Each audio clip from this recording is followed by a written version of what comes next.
అంటే రేట్ పెట్టిండ్రు దానికన్నా కింద దించొద్దు అని చెప్పేసి అన్నారు. మరి 7-8 వేలకు అని అంటే రెడీతలేవు కదా ఇప్పుడు అట్లాంటలే మనం పడతలేవు అట్లా ఉంచుకపోతుంది కదా 3-4 రోజుల కల్లా టైము ఇక తరుగుపోతుంది బాగా తరుగు వరకు రెడీతలేదు.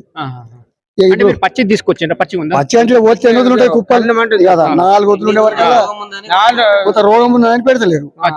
మరి ఇప్పుడు బోర్డు వచ్చిందని చెప్పి తెలిసింది. మరి మీకు లాభాలు వచ్చినాయా నష్టాలు వచ్చినాయా? బోర్డు బోర్డు ఏర్పడేసిన అన్నాడు. బీజేపీ ప్రభుత్వము పసుపు బోర్డు ఏర్పాటు చేసాము అన్ని చేసినాము అని చెప్పారు.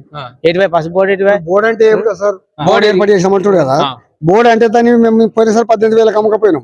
దాన్ని 20,000 ఎంతనో పాస్ చేసి వీళ్ళు కొనకపోతే ఇప్పుడు 4 రోజులు ఉన్నాము. ఇక కొనకపోతే ఇప్పుడు అడ్డు మొక్కలు కొన్నట్టు గవర్నమెంట్ కొంటే మాకు ఏమన్నా కొంత ఎంతనే మాకు సాయం చేసేట్లు వస్తుంది. ఇప్పుడు వాళ్ళు బోర్డు చేసామన్నాడు నీళ్ళు పెట్టి పెడితే ఓళ్ళని అడగాల ఓళ్ళు పట్టించుకోవాలా. వాళ్ళు ఏం చేయాలంటే బోర్డుని ఇప్పుడు మొక్కలకు గానీ అడ్లకు గానీ గిట్టుబాటు ధర వేసి కదా వీళ్ళు కొనకపోతే వాళ్ళు కొంటున్నారు గవర్నమెంట్.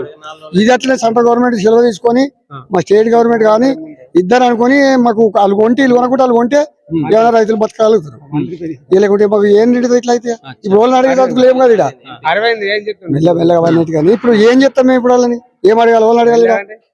సెంట్రల్ గవర్నమెంట్ కానీ స్టేట్ గవర్నమెంట్ శ్రద్ధ తీసుకొని ఏమైనా కన్ను పెడితేనే మేము బతకగలుగుతాం వ్యవసాయం చేస్తాం. లేకుంటే ఇక సపడగా మగ్గి వాళ్ళ మీద మేము కూడా తిని ఇంత భూములు అమ్ముకొని పోతారు అయిపోతుంది. రెండోది ఏం చేయాలి మేము ఇప్పుడు వీడికెళ్ళి పైసలు ఉండవచ్చు వీడికెళ్ళి పైసలు కూడా పోయినాం ఇక్కడ అమ్మితే మత్తలేవు పోతలేదు. ఇప్పుడు ఇలా గట్టాలంటే ఏం చేయాలి?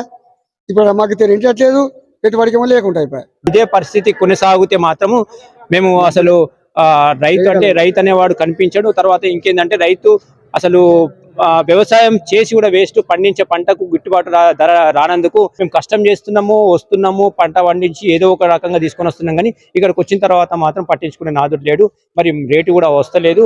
రేట్ వచ్చినా కానీ కూడా 4 రోజులకు మొత్తం ఎట్లయిపోతుందంటే అది డ్రై అయిపోతున్నది. డ్రై అయిపోయిన తర్వాత కూడా కరెక్ట్ అసలు రెస్పాన్స్ అనేది ఎవరు పట్టించుకుంటలేరు అని చెప్పేసి కూడా వీళ్ళు అంటున్నారు.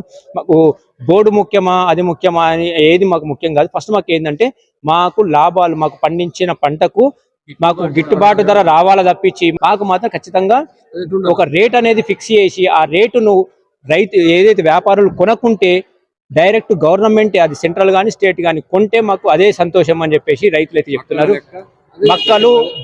మక్కలు వడ్లు అయితే ఎట్లయితే గవర్నమెంట్ కొంటుందో అదేలాగా మా పసుపు కూడా అట్లనే గవర్నమెంట్ కొంటే సరిపోతుంది.